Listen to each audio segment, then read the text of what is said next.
So dudes, I wanted to go over the red border farming methods for the new Neomuna weapons. The round robin, Volta Bracket, Iterative Loop, Phyllotactic Spiral, and Dimensional Hypotrochoid. If you're wondering if it is worth the time and the effort to farm these weapons in the current state of the game, my answer is a resounding no. Don't get me wrong, these weapons are pretty decent in their own right, but Bungie has restricted the drops to the point where the alternatives are just as good. In the background, I will be running through some examples of heroic patrols. Let's go over it. For the test, I reloaded Ahimsa Park and Zephyr Concourse through the terminal overload nodes on the respective days. Each reload, I would record if there was a heroic patrol present. If there wasn't, I would repeat the process. If there was, I would speedrun the objective and reset. I ran this exactly 100 times and loaded into 23 heroic patrols. From this, I earned 4 Phyllotactic Spirals, 7 Dimensional Hypotrochoids, 4 Iterative Loops, 5 round robins, and 3 Volta Brackets. I earned 1 red border, that being one of the round robins. And now the napkin math. So far, we have an estimated 23% chance to load into a heroic patrol, and we only got 1 red border weapon. This boils down to an approximate 4.3% chance to acquire a red border weapon per heroic patrol. In the grand scheme of things though, you have a 0.989% chance of acquiring a red border through this method on each instance reload. That's abysmal. I also want to mention that I had 2 instances where I completed 1 heroic patrol and found another one without the need to reload. This is just something you should know if you choose to farm this, which you shouldn't.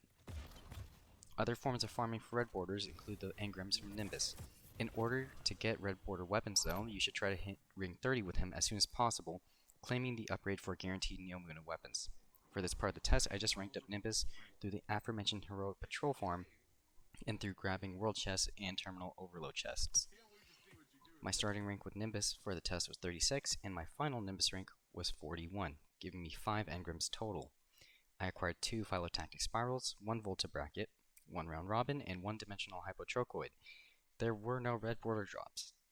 Given this info and some of the community's insight via Reddit, I am going to assume that the drop rate is in the 10% to 20% range.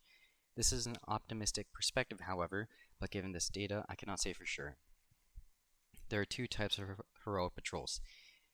Clear a designated area and kill 10 enemies with precision final blows. To make things easier, I recommend bringing your strongest loadouts, but somehow finding a way to bring Divinity. Divinity, assuming you land enough consecutive hits on a target, will make all final blows with it precision final blows. Should you choose to farm Reputation, consider Terminal Overload and try to find these Darkness Fragments. Each of these will reward 100% or 100 rep, and can speed up the process a little.